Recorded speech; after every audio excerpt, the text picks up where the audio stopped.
He's a prolific-ass director. What's one of your favorite Steven Soderbergh films? It's day 148 of 365. Today's movie, Haywire. Patreon.com/TicketStubMovieClub is a poppin' little movie club that I've set up on my Patreon. We have these daily reviews that come out early there, as well as exclusive monthly podcasts and my whole book and lots of other stuff. Jump over there to join for $5 a month and check it out. This one's directed by Steven Soderbergh and stars Gina Carano, Ewan McGregor, and Channing Tatum, and we can discuss the elephant in the room first. Yes, Gina Carano is kind of a disgraced actor now. She wasn't at the time, though. That's the important part here. There was a trend for MMA and WWE stars to turn into movie stars, and for someone like Steven Soderbergh to identify acting skill in Gina was kind of ingenious. This is her first feature film, and she's the lead in it, so that's kind of an amazing jump.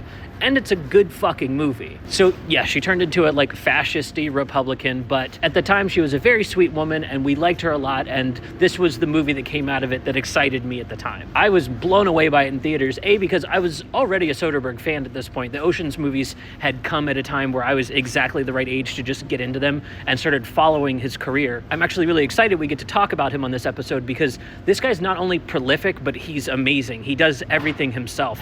The editing, the cinematography, the directing, the writing often, and he'll even do it under pseudonames so that he doesn't get paid multiple times. He's a very ethical director. He'll even be making movies like the Ocean's movies and then drive off to make indie, low-budget, no-budget movies in the Midwest like Bubble. It's amazing. Revisiting this one in 2025, I was actually kind of surprised to discover that it's less Jason Bourne than I remembered, because that's the way it was marketed, and it's actually closer to like an old-school Western, which is a crazy thing to discover. So let's break that down in the 3 things that I really dig about Haywire. The first thing that I really dug about this movie is actually based on how the trailers made me feel versus how the movie actually makes me feel. Let's talk about trailers for a second. So when a movie comes out, often the trailer is setting the tone for what we're feeling walking into the theater. It's letting us know what the genre is. It's letting us know what we should be expecting. Now, let me know if you've ever been on the other side of this, where the trailer and the movie are not exactly the same thing. And what can happen there is it can give you a very unique experience. In the case of Haywire, the trailers were cut to make this look like a Jason Bourne alike. Those were very big and popular at the time, so it makes sense. That's why they would want to kind of ape that success. However, the movie that we get is quieter. It's more introspective and reflective.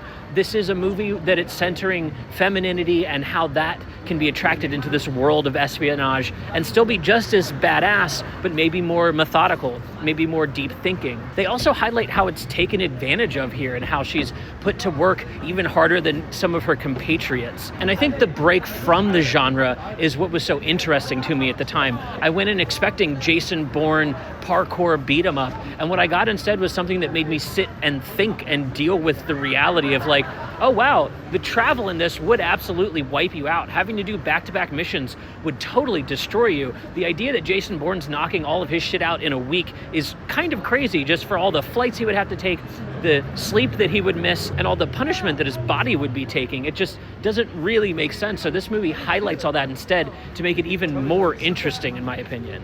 The second thing that I dig about this movie, like I mentioned at the top, it's framed more like a Western. Many of the scenes in this movie would make more sense if they were set in the 1800s in the Midwest desert regions of America. When she goes to meet with government officials or someone in their home, the framing could be set in Bonanza. It's a modern setup, especially for the time. This is like very modern for a movie to be set in the same year that it came out. So this is meant to be taken as like current, up-to-date espionage, but everything else about it is just cowboy westerns. It's people cleaning their guns and taking long journeys and being tired after those journeys, getting into shootouts where they're ducking for cover and running and chasing each other through alleyways and streets. You could honestly take all of Haywire and drop it right into a Western setting and change nothing else about it. Even some of the dialogue wouldn't have to change, just because they avoid modernizing too much of it and making it all about the character work. Think about the party scene with Michael Fassbender. That could have happened in a saloon, no problem.